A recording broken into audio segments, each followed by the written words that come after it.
Primera semana de diciembre y la mejor frase que se me ocurre para definir al mundo actual es miedo. Acabamos la semana pasada con un derrumbe de la economía global, como no se había visto en los últimos 20 años, todo debido a una nueva variante de la COVID-19. Durante el fin de semana, la propia descubridora de esta variante, la Omicron, afirmaba en la BBC que los síntomas de esta eran muy leves y que en su epicentro, en Sudáfrica, no había habido ningún hospitalizado por ello. Pese a todo, hemos empezado diciembre con un comunicado de la farmacéutica Moderna afirmando que se necesitarían meses para tener una nueva vacuna para esta variante. Europa, por su parte, ha empezado a cortar lazos aéreos con varios países africanos. Aun a la espera de que hayan resultados concluyentes sobre esta nueva cepa, los periódicos y medios de toda Europa están sembrando el caos y la incertidumbre cada día. ¿Pero qué está pasando? A todo esto, amigos, hemos de sumar que, sinceramente, aún no somos adultos. Somos una sociedad en pañales, que necesita que le digan qué hacer y cómo a cada instante, en cada fase de nuestras vidas. Desde los estados hasta las empresas, los adultos del siglo XXI somos más niños que nunca. El individuo ha de volver a ser soberano, responsable, a todos los niveles, y decidir, más allá de la tutela de papá Estado o mamá empresa, en qué mundo quiere vivir y bajo qué supuestos. Los cambios que se avecinan son grandes. Toda innovación comporta destrucción, de aquello a lo que va a sustituir, y nuestro mundo gira cada vez más deprisa. ¿Estaremos preparados para los cambios que se avecinan? ¿Tomaremos cada uno de nosotros la responsabilidad de escoger y decidir sobre nuestra vida? ¿O seguiremos prefiriendo que otros la dirijan? Soy Alex Tombosch, bienvenidos a Objetivo Horizonte. Muy buenas tardes a todos, bienvenidos una tarde más a Objetivo Horizonte, soy Alex Tombosch y bueno, como siempre espero que estéis bien. Ya sabéis que esta semana acabamos con nuestro viaje por Uzbekistán, en Samarcanda. Y bueno, primera semana de diciembre y como siempre vamos a comentar un poquito las noticias de esta semana. Esta semana no quería hablaros exactamente de países abiertos, de nuevos destinos a los que poder visitar, lamentablemente, sino que, bueno, viendo un poquito la situación actual, lo que está pasando en el mundo y lo que está pasando aquí también en nuestra casa, bueno, creo que hay cosas que realmente me parecen de traca, sinceramente, y la verdad, hoy vengo un poquito calentito, así que, bueno, quería comentaros un poquito en la misma línea que hemos hecho con la reflexión inicial, un poquito cómo están las cosas en general, ¿de acuerdo? La primera que os quería comentar... Vamos a seguir un poquito el hilo, ¿de acuerdo? De las diferentes noticias que han aparecido. Os voy a comentar unas cuantas por encima. La primera, para que veáis, Qatar Airways restringe sus vuelos con el sur de África por la variante Omicron. La compañía va a dejar por precaución, de volar a los aeropuertos de Angola, Mozambique, Sudáfrica y Zimbabue, de momento. La siguiente noticia ya nos atañe más a nosotros como país. España va a limitar los vuelos con el cono sur de África a partir de este jueves. Y las personas que procedan de estos países, que vengan aquí a España, además de tener que guardar cuarentena, pues van a tener que presentar también PCR, van a tener que presentar también el certificado de vacunación y a la llegada además van a tener que hacerse un test de antígenos. Todo juntito. Y bueno, estas medidas no penséis que solo se están dando en nuestro país, sino que bueno, está siendo una tónica general en toda Europa. Los destinos, siguiente noticia que os quería comentar, los destinos retoman los test a los viajeros y las cuarentenas. Bueno, un poquito por la misma línea. Sí que es cierto de que ya os lo he estado comentando las anteriores semanas, que han habido aumentos de casos en el resto de Europa y bueno, y es normal pues que los países ante esto pues se blinden de alguna manera para evitar males mayores. En ningún caso estoy haciendo apología de lo contrario, pero bueno, también creo que también se están sacando un poquito las cosas de contexto ahora mismo. ¿Por qué digo esto? Porque, bueno, como os comentaba también un poquito a la introducción, este fin de semana, si bien pues el viernes nos levantamos con un pánico total, en todos los medios de comunicación, en Europa en general. Este fin de semana le han hecho una entrevista a esta señora, ¿de acuerdo? Que se llama Angelique Coetze. Como veis, esto es... le hicieron una entrevista en la BBC. Es decir, esto no es un blog, no es un canal de YouTube de conspiranoias. Esto es el diario de la BBC, ¿de acuerdo? Y le hicieron una entrevista a esta señora de la BBC, doctora Angelique Coetze, que es la presidenta de la Asociación Médica de Sudáfrica y es quien descubrió esta nueva variante Omicron, ¿de acuerdo? En la entrevista, literalmente, dijo: lo que estamos viendo ahora en Sudáfrica, y recuerden que estoy en el epicentro, es extremadamente leve. No hemos hospitalizado a nadie aún, y he hablado con otros colegas y el panorama es el mismo.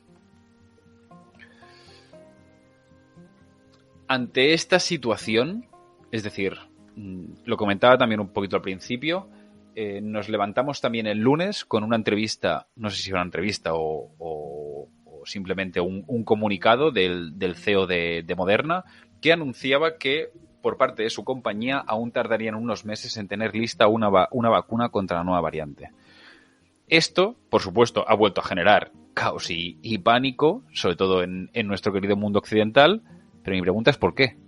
Es decir, si las investigaciones aún no han acabado y no sabemos realmente si esta nueva variante es para preocuparse, os recuerdo que hace unos meses, seguramente ni la habéis oído hablar, se descubrió una nueva variante que se llamó Delta Plus, que en principio también era más peligrosa y bueno, finalmente no llevó a ningún lado. Igual que pasó con la variante Delta, ante lo que las vacunas son también efectivas.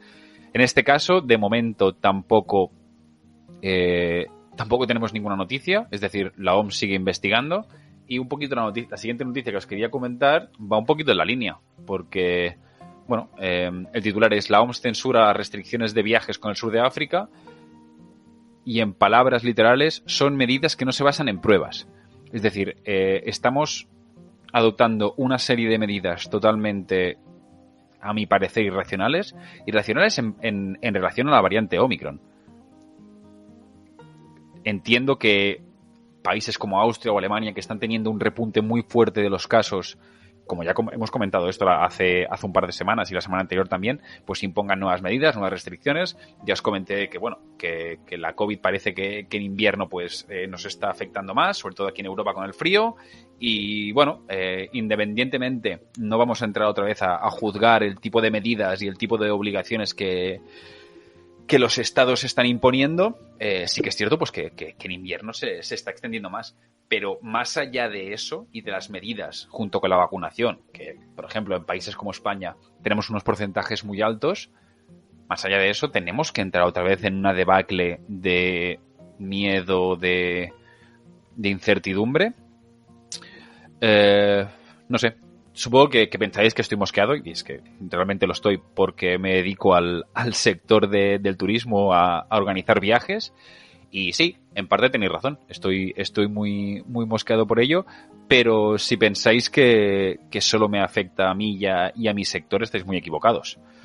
Si seguimos leyendo lo que está pasando, vemos que toda esta nueva crisis de estos últimos días, todo este pánico irracional, no solo está afectando al turismo, sino que está afectando a todos los sectores y a todos los mercados. Ya os comenté las caídas históricas de mercado que hubieron, por ejemplo, en el viernes pasado, y las que han habido también esta semana tras las declaraciones del señor de Moderna. Y bueno, creo, sinceramente, si investigáis un poco, que lo único que están intentando esconder son ahora mismo algo muy preocupante, que son los datos de la inflación. Como sabéis, se han introducido a la economía europea. No voy a hablar del caso de Estados Unidos, aunque es igual, pero a la economía europea se han introducido 750.000 millones de euros nuevos, es decir, impresos. Y bueno, parece que les ha pillado por sorpresa un año después, que bueno, la inflación está subiendo y que bueno, que por supuesto, lejos de ser estacional, pues esta inflación nos va a acompañar durante mucho tiempo, pero bueno. Esto daría para otro programa. Y amigos, aquí venimos a hablar del mundo, esto es parte del mundo, pero hoy el tema que nos atañe sigue siendo Uzbekistán y bueno, creo que que hay que centrarse en lo que a uno le apasiona. Y en mi caso es el mundo y sus gentes. Como os he dicho, esto forma parte del mundo, pero prefiero ahora mismo desviar mi atención hacia otra banda. Creo que a veces pues lo ideal quizá es vivir así, centrado en lo que nos apasiona, alejándonos dentro de lo posible pues de todo este ruido que nos rodea y que sinceramente creo que muchas veces no nos hace ningún bien ni nos sirve en absoluto. Así que, bueno, hoy vamos a terminar nuestro viaje por Uzbekistán. Hemos estado 4 semanas recorriendo este país por sus principales ciudades. Hemos hablado de los lugares de interés, de su historia y, bueno, creo que todo el mundo, todos los viajeros y viajeras, siempre tenemos un lugar idealizado en nuestra mente. Siempre hay como lugares icónicos a los que soñamos en ir. Y, bueno, en mi caso, como sabéis, yo soy historiador de formación y para mí uno de estos lugares tan especiales siempre había sido la legendaria ciudad de Samarcanda. Es la ciudad de la que vamos a hablar hoy. Es el lugar donde acabamos nuestro viaje a Uzbekistán. Y bueno, sin más, vamos a repasar un poquito. Vamos a repasar un poquito todos los detalles que os quería comentar.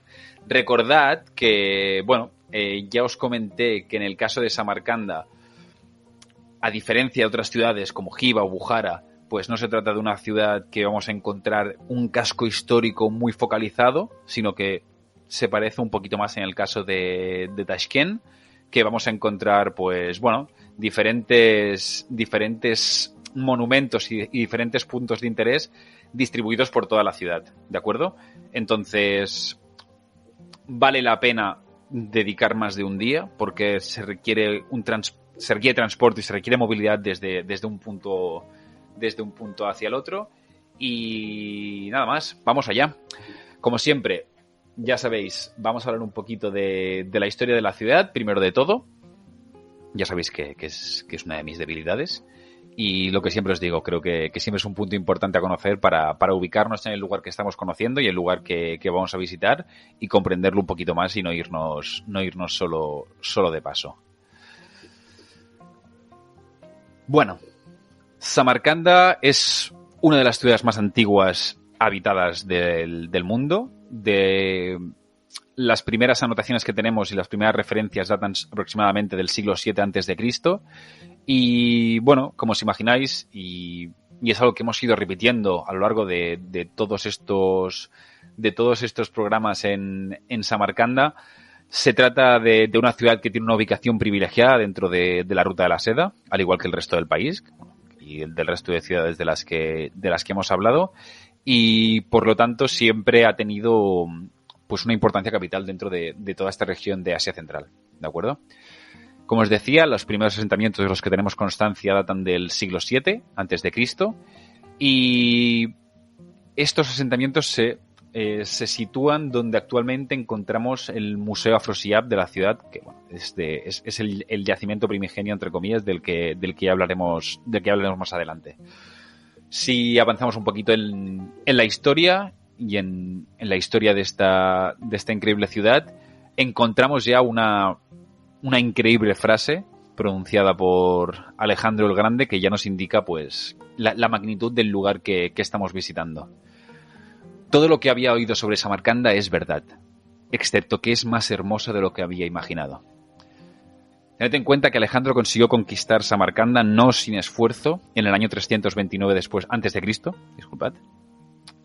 Y bueno, si seguimos avanzando, ya más tarde ya se convertiría, después de la disolución del imperio de Alejandro, en una de las ciudades más importantes también del imperio persa. Seguimos adelante. La época de mayor esplendor de la ciudad la encontraremos con el imperio de Amir Timur, el imperio timúrida, o también conocido como Tamerlán, del que ya os he hablado durante el resto de episodios, que por supuesto los habéis visto todos, ¿verdad?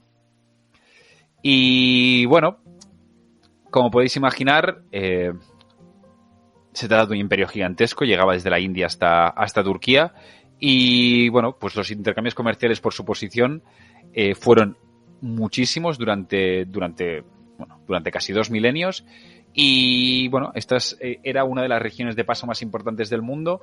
Como os decía, todos estos intercambios comerciales y sumado al hecho de que Amir Timur la convirtió en la capital del imperio, pues hicieron de Samarcanda la joya que conocemos hoy en día.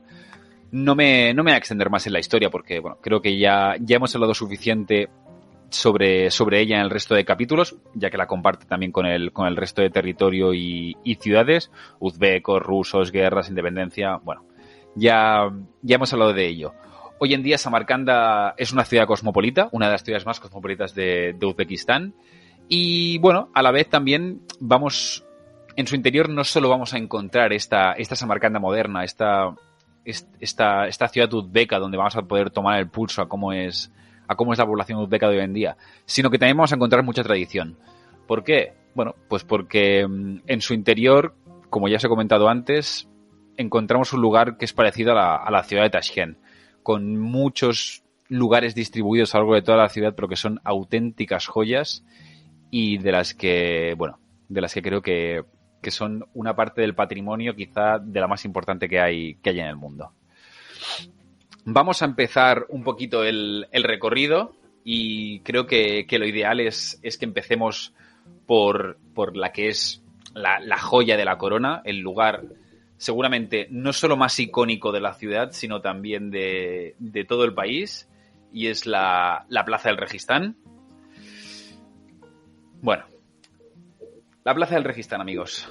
Tened en cuenta que Registán significa lugar arenoso. ¿Por qué?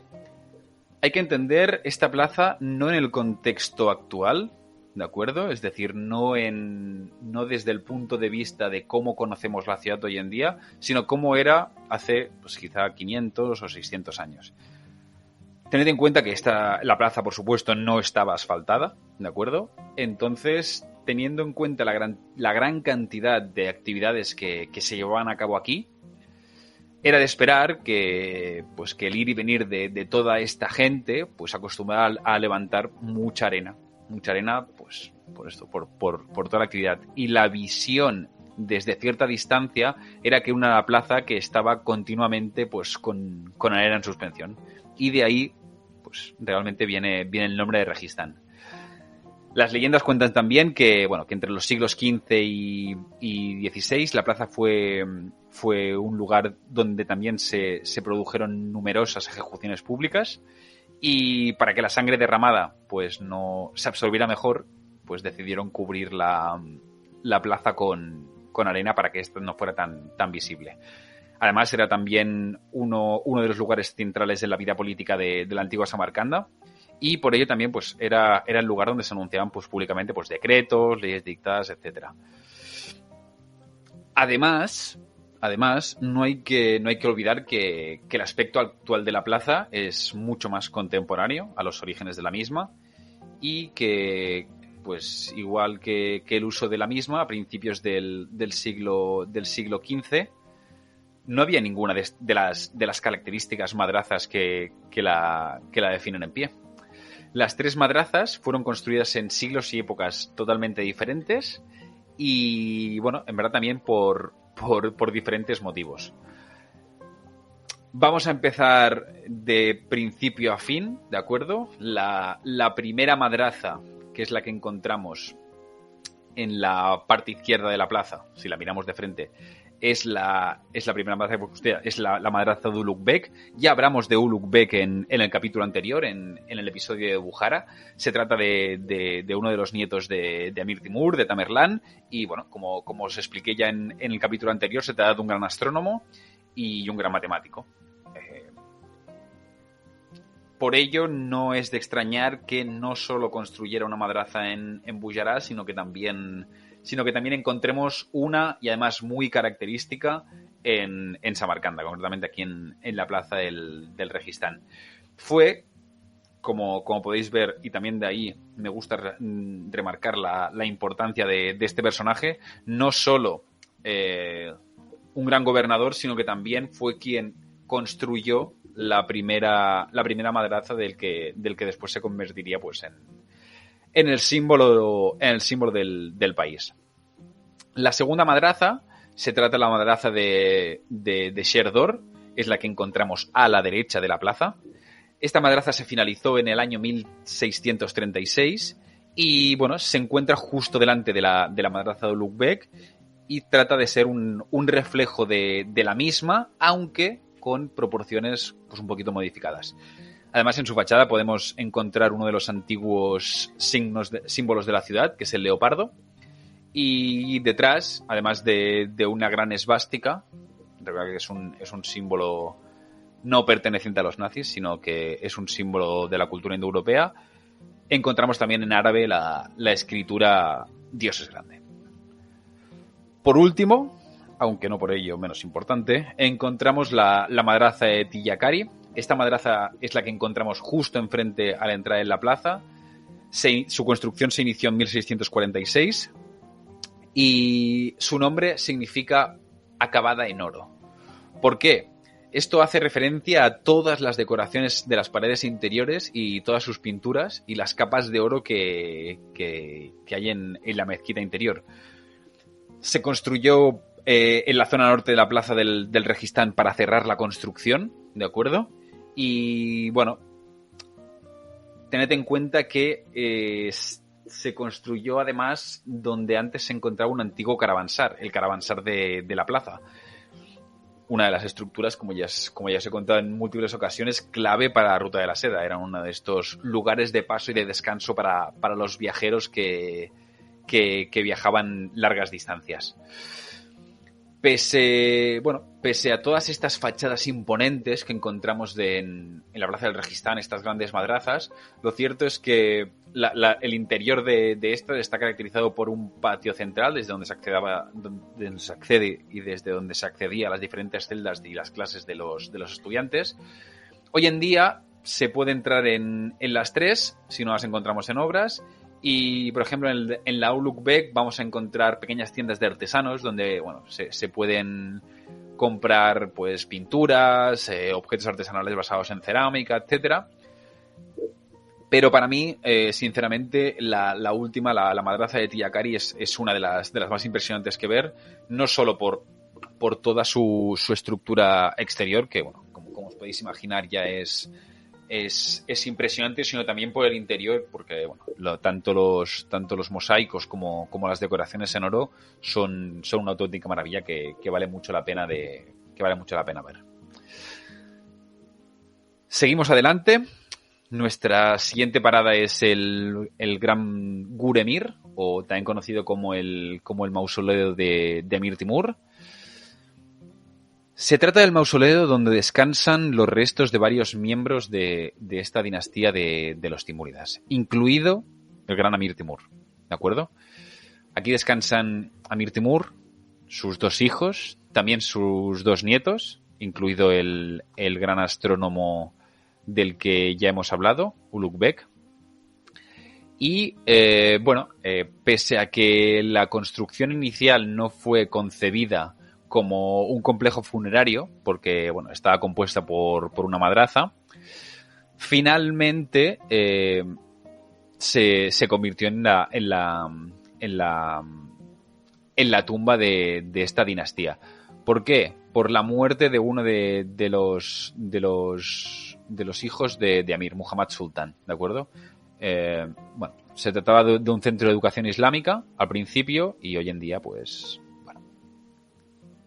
se ha quedado como el mausoleo de esta dinastía. Creo que su visita es uno de los must, de los obligatorios de Samarcanda, no solo por la belleza de la construcción, sino por su interior y la importancia histórica que tiene, ¿de acuerdo? Hay además un detalle que a mí me gusta mucho resaltar, y es que además de las tumbas de todos estos miembros de la dinastía de los timúridas, encontramos justo al lado de la tumba de Amir Timur además la tumba de Amir Timur está esculpida en piedra negra. Hay una que rompe la norma, y es que en el Gur Emir también se encuentra enterrado Sair Baraka, el que fuese el maestro espiritual de Amir Timur.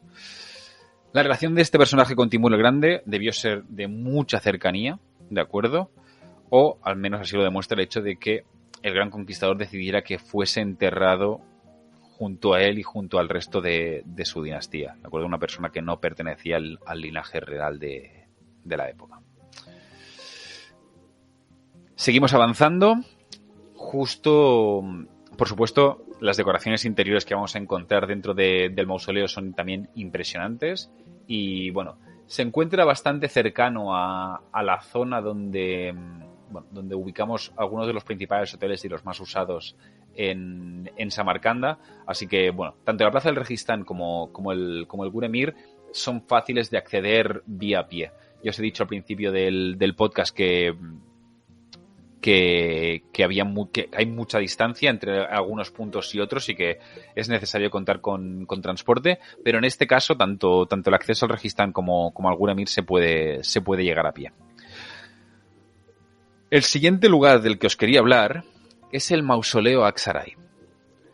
Justo al lado de este gran Gure Mir encontramos pues esta estructura tan singular que es el mausoleo Aksaray.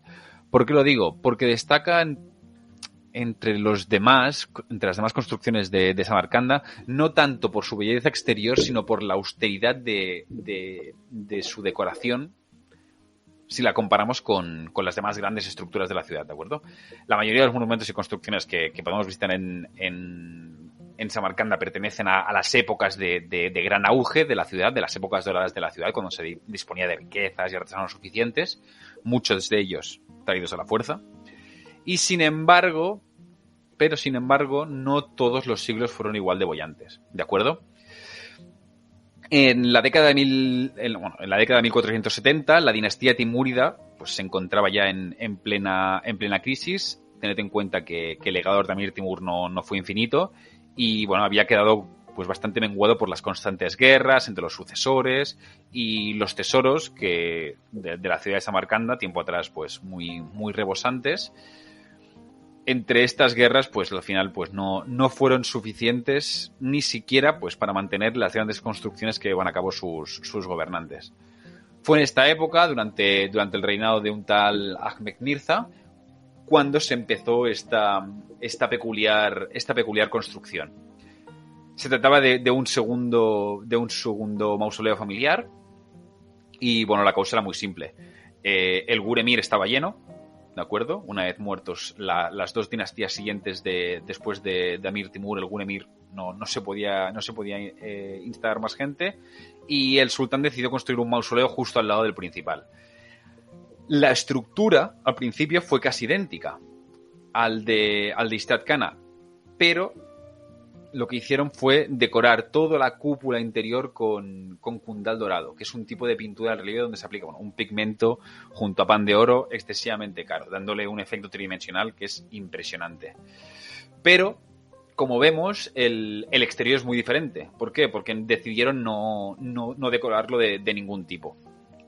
Además, como os decía, existe un tercer mausoleo, que lamentablemente ha caído un poquito más en el olvido, como os decía, es el Istad Khana, y simplemente ha caído en el olvido porque se trata del mausoleo femenino, ¿de acuerdo? Entonces, aún es posible visitarlo, pero bueno, la conservación del mismo no es muy buena. Irónicamente, además, pese al esfuerzo realizado por Ahmed Mirza por construir este mausoleo, el mismo el mismo Ahmed no fue enterrado aquí, sino que finalmente, aunque como varios miembros de la familia de los Timuras fueron enterrados en Aksaray, que bueno, no viene al caso, pero fue el propio padre y gobernante del rey astrónomo Ulugh Bek. Seguimos adelante y vamos a empezar a hablar también de Ulugh Bek, que como ya habéis podido ver, ya no solo en Samarcanda, sino también en Bujará, fue uno de los reyes más importantes junto a Amir Timur. Y vamos a hablar de su observatorio, ¿de acuerdo? Este es uno de los lugares para mí más interesantes que visitar en Samarcanda. No tanto por la estructura, ¿de acuerdo? Porque esta estructura es contemporánea, sino por la historia y la importancia que tiene detrás. En 1420, Ulugh Bek, como os decía, el gran rey astrónomo, encargó, ¿de acuerdo?, la construcción de uno de los mejores y mayores observatorios nocturnos del mundo, ¿de acuerdo? Y bueno, el observatorio era realmente una estructura que fue complementaria a un centro de estudios que también había aquí, junto con la madraza que él mismo también mandó construir en la Plaza del Registán. Y bueno, aunque su construcción fue muy importante y de una gran envergadura, lamentablemente no duró mucho, ya que en 1449, solo pues 29 años después, fue destruida por fanáticos religiosos y su estructura pues no sería ya descubierta hasta llegado el siglo XX. Así que, bueno, lo primero que tenemos que tener en cuenta a la hora de visitar este monumento es que se trata de un memorial, como os decía, y pues del antiguo observatorio solo se conserva la estructura circular subterránea que se utilizaba para medir el movimiento de los astros. Y bueno, se trata, como os decía, de una estructura subterránea que es gigantesca, mide más de 50 metros y, como os decía, la utilizaban los antiguos sabios para medir pues, los movimientos de las estrellas, los planetas, etcétera.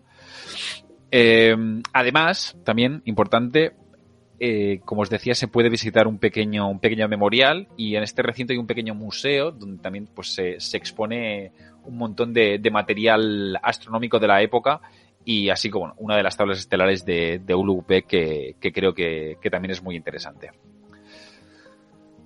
Sigamos adelante y bueno, si consideramos la Plaza del Registán como el símbolo de la ciudad, la necrópolis de Shaki Zinda para mí es sin duda el lugar más bonito, si no de Samarcanda, de todo Uzbekistán. ¿De acuerdo?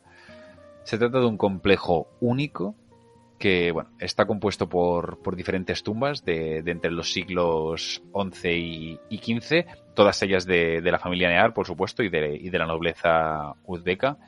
Y bueno, estas tumbas están situadas una al lado de la otra y dan una sensación al viajero de que se encuentra como en una antigua ciudad medieval, o la antigua ciudad medieval de Samarcanda, o un poquito la visión esta que encontramos en Giva.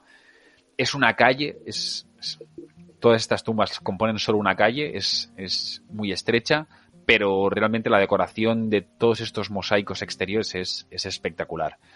La primera de las construcciones data de entre los siglos XI y XII, y el resto ya se extiende a lo largo de los siguientes 5 siglos, en un total que podemos encontrar de 11 mausoleos y mezquitas que dieron forma un poquito a lo que hoy podemos visitar.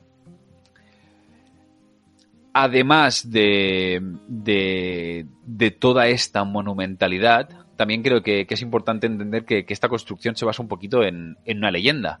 Igual que las primeras construcciones, pues se dice que uno de los primeros profetas, un profeta llamado Kusan, que fue primo directo de Mahoma, viajó a la ciudad de Samarcanda para predicar con el Islam, y fue el lugar justo donde fue asesinado por sus detractores, y además donde fue también enterrado. El sepulcro de Kusam es la base y el primer mausoleo, se dice, de los que forman este complejo arquitectónico de Shaki Zinda. Y bueno, también ya no solo tiene esta importancia histórica, sino que además este hecho hizo que se convirtiera también en un centro muy, muy importante de peregrinación para el Islam. Muy importante hasta el punto de que su visita, en su día, no actualmente, podía reemplazar el peregrinaje obligatorio que tiene que realizar todo musulmán al menos una vez en la vida, el Hajj, a la Meca. Para mí, juntamente con el Observatorio Ulugh Bek, por supuesto, el Gur Emir y por supuesto la Plaza del Registán, este también es uno de los puntos más importantes que ver en Samarcanda. Ya os digo, no solo por la belleza que rodea el lugar, sino también por la importancia histórica que vamos a encontrar aquí. Tiene un ambiente casi místico y pasear por este sitio, que realmente si no está muy visitado es un lugar tranquilo. Yo afortunadamente la última vez que estuve fue en invierno, como bien sabéis, y había muy poca gente, más que los propios uzbecos y gente que venía directamente a rezar. Y para mí, bueno, no se trata solo de un lugar impresionante de visitar, sino también pues para pasear simplemente vale mucho la pena. La siguiente parada de la que os voy a hablar no es un monumento propiamente dicho, sino que se trata de un museo. Soy historiador, amigos, y sabéis que tengo pasión por la historia. Os lo intento transmitir siempre en todos los episodios, y creo que además es, como siempre os digo, es una parte fundamental para entender los lugares que visitamos. El Museo Afrosiab seguramente es el museo más importante de la ciudad. Pero bueno, antes de empezar a hablar de él, creo que es un poquito importante que entendáis dónde se encuentra ubicado. Ya os lo he comentado al principio, ¿de acuerdo? Pero este museo se encuentra sobre el asentamiento arqueológico con su mismo nombre, Afrosiab, que es una área de más de 200 hectáreas donde se encontró el primer asentamiento del que se tiene constancia de la ciudad, como os decía al principio, de entre los siglos 7 y 6 a.C. De acuerdo con las investigaciones actuales, se cree que este fue el lugar donde se levantó la antigua Maracanda, que fue el nombre de la primera ciudad que hubo en estas tierras. La capital de Sogdiana, que os decía que fue la región que tanto le costó invadir a Alejandro el Grande. Como sabéis, como os he dicho al principio, pues tenía mucha importancia, y hoy en día, además de todo el material que se ha encontrado durante todas las excavaciones, en su interior vamos a poder encontrar, y destaca especialmente, un increíble mural que se exhibe en su interior. Y en él se muestran diferentes escenas de toda una procesión matrimonial de una familia noble de la época, y es realmente una reliquia muy importante.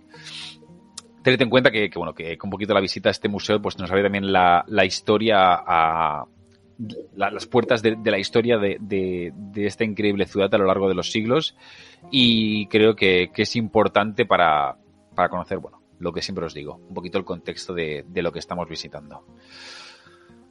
Seguimos adelante y os quería hablar de un último lugar. En este caso se trata de una mezquita, ¿de acuerdo? La mezquita de Hazrat Hid. Perdonad si no lo pronuncio muy bien, pero son muchas zetas y muchas r's y a veces es un poquito complicado este tipo de palabras derivadas del árabe. Si bien este fue el lugar donde se construyó la primera mezquita de Samarcanda en el siglo XI, la actual construcción es del siglo XIX, ¿de acuerdo? Y está construida, pues como imagináis, sobre los restos de la anterior. La ubicación de la misma, igual que el complejo Shakizinda, de la calle de los mausoleos, se debe a que toda esta zona, ¿de acuerdo?, se encontraba... Era uno de los centros de la antigua ciudad medieval, ¿vale? Y justamente esta mezquita se encuentra sobre una pequeña colina donde antiguamente estaban las puertas de la ciudad, y como veis estaba sobre una pequeña elevación del terreno que, históricamente siempre son importantes en cuanto a posiciones defensivas. El nombre de la mezquita hace referencia a una antigua figura mítica del Islam, que se trata de Hazrat Hird, mira que es complicado de pronunciar. Y he dicho del Islam, pero realmente se trata de un personaje que es anterior al Islam, ¿de acuerdo? Porque es de origen persa. Este personaje además aparece descrito en muchas historias y en muchas leyendas. Y creo que una de las más importantes y curiosas es la que hace referencia a Alejandro Magno, porque se cuenta que durante sus campañas por Asia Central, cuando estaba pasando a través de las montañas del Pamir, Alejandro oyó hablar de unas fuentes de agua termal que otorgaban la vida eterna. Y, como no tenía tiempo de retroceder, envió a uno de sus mejores hombres, de nombre Hird, a buscarla. El Talgir, tras encontrarla y beber de su agua y recoger, por supuesto, un poquito para llevársela a Alejandro, regresó para entregarla. Pero su barco, mientras buscaba a Alejandro, naufragó, por lo que finalmente Alejandro nunca pudo disfrutar del don de la vida eterna. Dentro de la tradición del Islam, pese a que bueno, no aparece mencionado en ninguna de las historias del Corán, también se ha incorporado este personaje y hoy en día sigue siendo muy importante, aunque bueno, como ya sabéis, estas leyendas siempre hay diferentes interpretaciones y diferentes versiones de la misma. También pasa en la religión católica o en la judaica, encontramos siempre muchas historias y leyendas que coinciden. Pero bueno, sin embargo, creo que lo más importante de la figura de este personaje es que, bueno, cómo ha quedado, de qué manera ha quedado dentro del imaginario colectivo, ¿de acuerdo? Y en general, en toda la zona de Persia, Girth, este personaje, es concebido como un simpático anciano que trae buena suerte y felicidad, ¿de acuerdo? A todo aquel que se lo encuentra. ¿Y quién es aquel que se lo encuentra? Se dice que Girth se puede presentar siempre ante cualquier viajero, ¿de acuerdo? Pero no con la forma de Girth, sino en cualquier forma.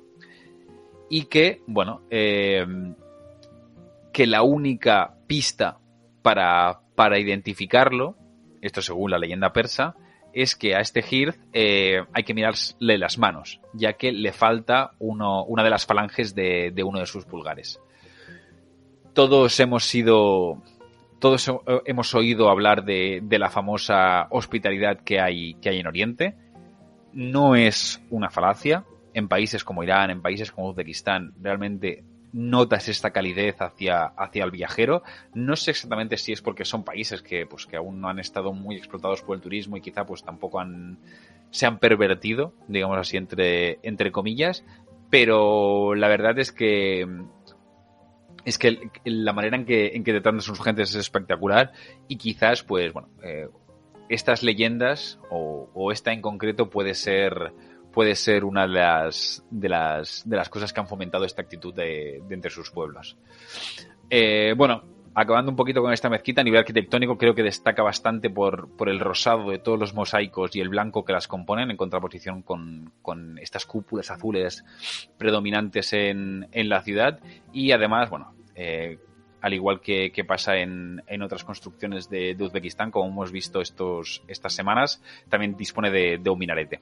Se trata de una mezquita en activo, a tener en cuenta, y bueno, creo que si tenéis la ocasión, vale la pena visitarla en alguno de los momentos de oración, siempre con mucho respeto, porque bueno, hay un ambiente místico en su interior que bueno, a mí siempre me ha fascinado y creo que es muy, muy interesante. Y bueno, nada más, amigos. Hasta aquí un poquito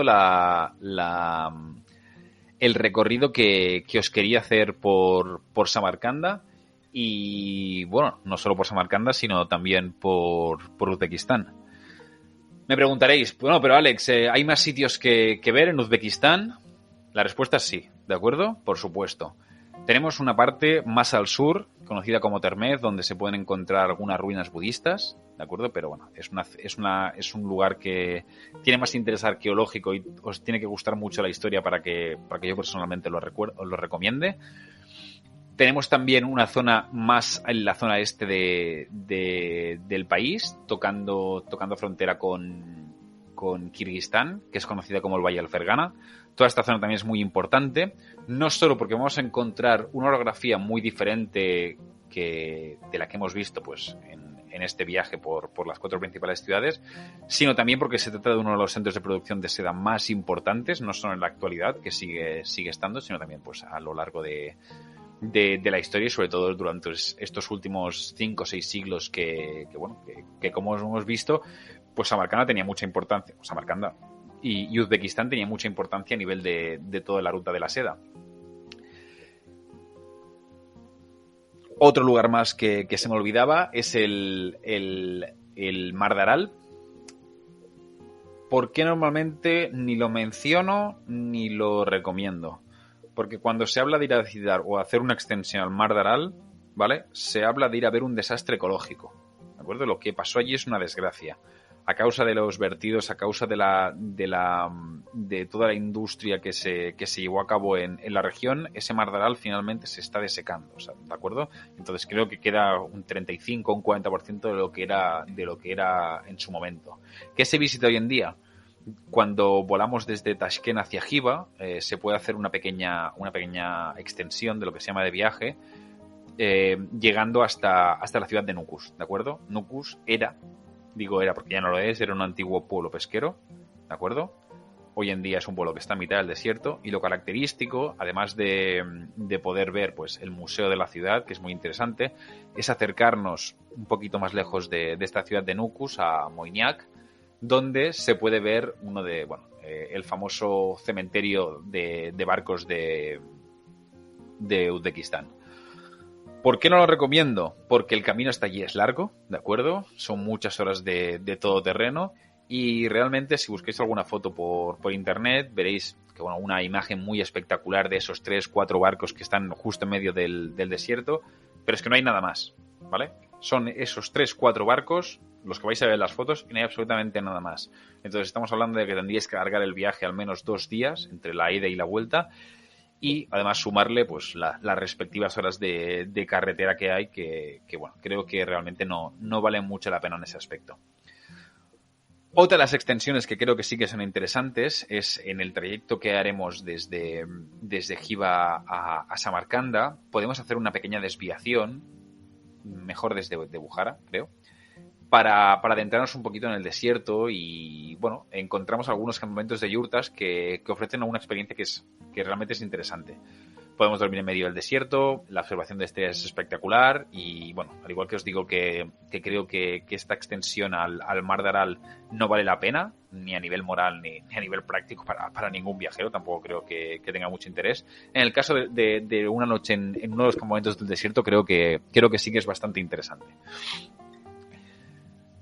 Nada más, amigos. Acabamos aquí no solo el programa de hoy, sino nuestro viaje de Uzbekistán, que nos ha llevado estas últimas 4 semanas.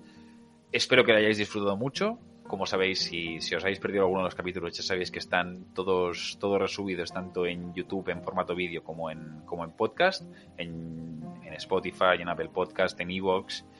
Y un poquito la conclusión es que Uzbekistán para mí es uno de los países que más me ha sorprendido, no solo por la gran monumentalidad que vamos a encontrar y que hemos visto a lo largo de todos estos días en todas sus ciudades, sino también por lo acogedoras que son sus gentes.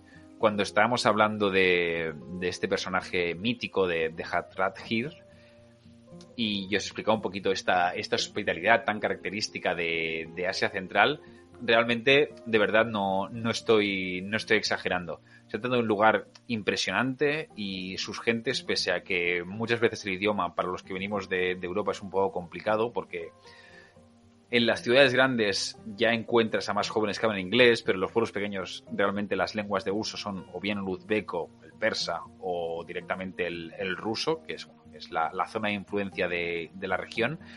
Pese a todo eso, al final ellos, y nosotros como viajeros también lo hacemos por entendernos, y se convierte en una experiencia realmente increíble, porque cuando no solo el destino, sino también sus gentes acompañan e intentan brindarte este apoyo, esta calidez que todo viajero creo que ha sentido alguna vez, se convierte en una experiencia realmente fascinante. Yo, amigos, os dejo aquí. No voy a tampoco excederme en mi enfado del principio. La semana que viene pues comentaremos a ver cómo están las cosas, miraremos a ver cómo sigue evolucionando el tema de la pandemia, las nuevas variantes o las viejas, las nuevas medidas o las nuevas imposiciones o obligaciones. Veremos cómo evoluciona este panorama. Y dejaros también un poquito al final también con una conclusión respecto a lo que también os decía al principio. Creo que a veces es importante alejarnos de todo este ruido exterior y centrarnos en lo que nos apasiona. En mi caso son los viajes, es conocer el mundo, lo que no solo implica los viajes, sino también todo lo que se desarrolla en él, sus gentes, las novedades, lo que está pasando. Y es el consejo que personalmente y humildemente os puedo dar. Yo me despido aquí, nos vemos la semana que viene. con un nuevo destino. Si tenéis ganas de que hable de algún destino o de algún aspecto en concreto, me lo podéis dejar en los comentarios de los vídeos o por las redes sociales que me podéis contactar perfectamente. Y nada más. Muchísimas gracias a todos los que os habéis pasado y nos vemos la semana que viene, ¿de acuerdo? Un abrazo muy fuerte.